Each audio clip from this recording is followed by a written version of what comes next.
नमस्कार दोस्तों, आज हम हैं मशहूर बॉलीवुड के प्रोड्यूसर इरम्स एंटरटेनमेंट के जो प्रोड्यूसर हैं इरम फरीदी जी, उनके साथ हैं और हम आपको रूबरू कराएंगे उनके जो आने वाले प्रोजेक्ट्स हैं और जो उन्होंने सोशल वर्क शुरू किए हैं। विशेष बात तो यह है, ये जो वृद्धाश्रम में जाती हैं, वहाँ के बुज़ुर्गों से मिलती हैं, तो उनको जो दयनीय उनकी हालत है उसको देखकर ये काफ़ी अंदर से स्तब्ध हो गई थी। हम इन्हीं सब मुद्दों पर बात करेंगे उनसे और इनकी जो व्यथा है विशेषकर बुज़ुर्गों को लेकर के, उसको भी आपको हम सुनाएंगे।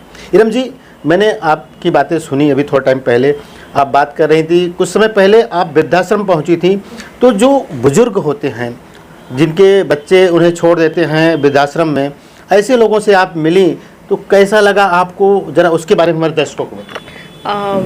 Thank you, first of all happy Diwali once again. अगर हम सीरियसली अपनी लाइफ में बात करें कुछ इश्यूज़ के ऊपर, तो समाज में बहुत सारे इश्यूज़ हैं। मेरे हिसाब से इश्यूज़ क्राइम भी होते हैं कहीं ना कहीं, और वो क्राइम क्या है, जब एक औलाद जिसने अपने बूढ़े माँ बाप को ऐसे छोड़ दे और सड़क पे छोड़ दे या वृद्धाश्रम पहुंचा दे। मैं नहीं जानती कि सिचुएशन क्या होती है, लेकिन इतना तो पता है सच सच होता है, गलत गलत होता है। तो अगर एक वृद्धा आश्रम में ऐसे लोग पाए जाते हैं जो बहुत बुज़ुर्ग हैं, जिनकी बहुत हालत ख़राब है, उनके लिए एक ही ठिकाना है, वो वृद्धाश्रम। तो मैं उन औलादों से पूछती हूँ, तुम लोग कभी ये नहीं सोचते कि जब तुम लोग पैदा हुए थे, जब एक माँ बच्चा पैदा करती है तो कहते हैं ना, पूरी शरीर की हड्डियाँ टूटने के बराबर तकलीफ़ होती है। मैं माँ नहीं हूँ, मैंने ऐसा एक्सपीरियंस कभी नहीं झेला, लेकिन मैं समझ सकती हूँ कि वो माँ को क्या बीतती होगी जब उनको सबसे ज़्यादा ज़रूरत है। जब लोग बूढ़े हो जाते हैं, हमारे माँ बाप बूढ़े हो जाते हैं सबसे ज़्यादा, वो तभी उनको अपने औलादों की ज़रूरत होती है, और वो वैसे ही होते हैं जैसे छोटा बच्चा।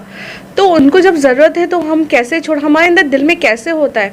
हाँ, ये बात अलग है कि मैं एक बात इसमें भी मैं बताऊंगी आपको एक चीज़, एक्सपीरियंस मैंने किया था वहाँ जाकर।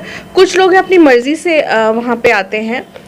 मैंने वहाँ पे रेलवे में काम करने वाली एक बहुत ऊंचे दर्जे की महिला से मिली। वो आंटी थी and she was happy there, वो खुश थी वहाँ पे। कुछ अलग तरीके के लोग मिले, कुछ किसी बैंक में, किसी नोन बैंक में मैनेजर थी, वो वहाँ पे मिली, उनके आंसू मैंने देखे। तो ये दुनिया है, दुनिया हर तरीके के रंगों से भरी है। तो वृद्धाश्रम का जो इशू था, आज मैं आपको बता दूं कि ये बात सच है कि वहाँ पे औलादें, यहाँ तो है 90% तो वहाँ पे औलादें छोड़ के जाती हैं। और एक मैंने कहानी सुनी थी कि कहानी नहीं, सच है कि उन्होंने बताया जब उनकी पेंशन का टाइम आता है तो उनका बेटा आता है, उनसे अंगूठा या जो भी साइन करवा के ले जाता है, बस इतना सा ही मिलना होता है। और मैंने देखा बच्चों जैसे हैं वो, और काश ऊपर वाले ने मुझे जितनी जिम्मेदारी दी है, मेरे कोई बड़े ख्वाब नहीं है, लेकिन मुझे जितनी जिम्मेदारी दी है मैं चाहती हूँ उसको निभाना बखूबी। और मुझसे हो सका तो मैं चाहूँगी कि इन लोगों को मैं एक शेल्टर ज़रूर बना के दूँ। आप बॉलीवुड से जुड़ी हुई हैं, लेकिन समाज सेवा भी आप काफ़ी हद तक करती रहती हैं।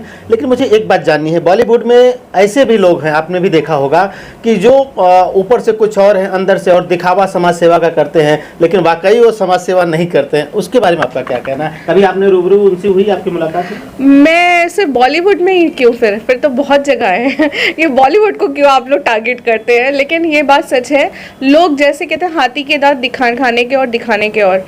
तो जो लोग ऐसा करना चाहते हैं कि सिर्फ लाइमलाइट में रहकर उनको लगता है कि थोड़ा मीडिया कैच कर लेगी या पैप्स आ जाएंगे, तो ऐसा नहीं है। अगर आपको सच में दिल से मन है करने का, तो चीज़ों को वैसे ही करिए, आप जैसे हैं वैसे ही बन के रहिए। और अगर आपको लगता है कि आपको प्रसिद्धि चाहिए, आपको पॉपुलर होना है, तो बहुत सारे तरीके हैं, सिर्फ डोनेशन करके काम नहीं चलता है। डोनेशन करना है तो दिल से करिए। आप कई अवार्ड जीत चुकी हैं, डाउन टू अर्थ, ज़मीन से लेके आप सेलिब्रिटी भी हैं, काफ़ी बड़े लेवल पे भी काम करती रहती हैं, नीति आयोग के साथ भी जुड़ी हुई हैं। तो इतना सब संभव कैसे हो पाता है? इतना हार्ड वर्क कैसे करते हैं? हार्ड वर्क, मैं एक्चुअली, हमारी जो अभिनेत्री हैं सुष्मिता सेन जी एंड माधुरी दीक्षित जी, दोनों मेरी बहुत फेवरेट, इनसे बहुत इंस्पायर हूँ। और मैं अपनी माँ को भी मानती हूँ, मतलब अपना प्रेरणा सूत्र। और ये जो एनर्जी है, लोग बोलते आए तू शेरनी है, तुम शेरनी हो, तो पता नहीं शेरनी हूँ कि नहीं, लेकिन हाँ मैं इतना जानती हूँ कि हाथ अभी है, जितना कर पा रही हूँ ताकत के साथ पूरी जोर लगा देती हूँ कि लोगों के लिए कर पाऊँ, अपनी जिम्मेदारियाँ निभा पाऊँ। और मुझे मालूम है कि अगर मैंने कुछ कहा है तो मेरी ज़बान की बहुत कीमत है।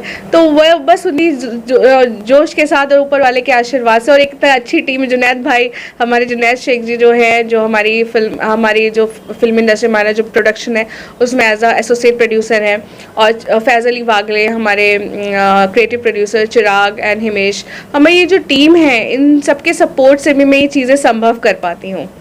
आपके आने वाले जो प्रोजेक्ट्स हैं जरा हमारे दर्शकों को उसके बारे में बताइए, क्या आ रही फिल्में हैं, OTT हैं, दर्शकों को जरा उसकी जानकारी दीजिए, क्या बना है? हमारी फिल्म जो है मीट मिस्टर चैंग, जिसको ज़्यादातर लोग जान गए हैं, और अभी हमारे एक बहुत ही नोन मतलब सिंगर मिली थी, तो उनको उन तक पहुंच गया, उन्होंने खुद कहा कि हाँ उनको पता है मीट मिस्टर चैंग क्या है, तो मुझे बड़ी खुशी हुई। मीट मिस्टर चैंग एक फ़िल्म है जो कि यूनाइटेड नेशंस को डेडिकेट है, और ये फिल्म, इसका थीम ही यही है, कोविड के बारे में ही है। रेसिज्म इज़ बैड, से नो टू रेसिज्म। हम रेसिज्म पे काम कर रहे हैं कि वैसे तो पूरी दुनिया में है, बट भारतवर्ष की जो बात आती है तो एज भारतीय होने के नाते मैं इस चीज़ का खंडन करती हूँ कि रेसिज्म होना चाहिए, रेसिज्म नहीं होना चाहिए, रेसिज्म कहीं नहीं होना चाहिए, और यही हमारा फिल्म का बेस है। इसको डायरेक्ट किया है हमारे अश्विन कौशल भारती जी ने, और ये बहुत जल्द आप हमारे बहुत अच्छे OTT पे देखेंगे। फिडोरा रिंकल्स रेडी है, जिसको भी डायरेक्ट किया है हमारे अश्विन कौशल भारती जी ने, जिसमें मनीष वाधवास, आंचल मुंजाज, सुष्मिता मुखर्जी एंड अली असगर एंड ध्वनि, जीनल जैन, इतने अच्छे अदाकार ने काम किया, तो ये भी आप बहुत अच्छे OTT पे देखेंगे। और भी चीज़ें हैं बताने को। जी, आप सिंटा के साथ भी जुड़ी हैं, काफ़ी कुछ उनके साथ काम कर रही हैं, आपको अवार्ड भी दिया गया, उनकी अभी नई बिल्डिंग ओपनिंग में भी आप गए, तो उसके बारे में मैं बहुत अच्छा लगा, मेरे लिए बहुत अच्छा एक्सपीरियंस था, and thanks to Narad PR for this, and इरम्स entertainment was a hospitality partner for that event. CINTAA की नई बिल्डिंग का इनॉग्रेशन हुआ था, जिसमें अयूब खान जी, मनोज जोशी जो प्रेसिडेंट है सिंटा के, और भी बहुत लोग आए थे, बमन ईरानी जी, हमारी जरीना वहाब जी। मुझे इतना प्यार मिला वहाँ पे, इतना सबका सपोर्ट मिला, और अभी अभी मुझे खबर आई कि मैं मतलब मुझे सामने से पूछा गया कि सिमटा से जुड़ना है या जुड़ सकती हूँ, और मतलब काइंड ऑफ ऑफर, तो मैं बता नहीं सकती कि दिवाली मेरी साकार हो गई। मैम, जब आपका कोई एक छोटा सा जो प्रोजेक्ट हो जिसकी शुरुआत आपने की, गवर्नमेंट ऑफ इंडिया उस प्रोजेक्ट को बड़े लेवल पे पहुंचाती है, तो दिल को कैसा सुकून मिलता है, कैसी तसल्ली मिलती है, जरा आपका जो प्रोजेक्ट गवर्नमेंट ऑफ इंडिया ने उसके लागू किया उसके बारे में जरा बताइए।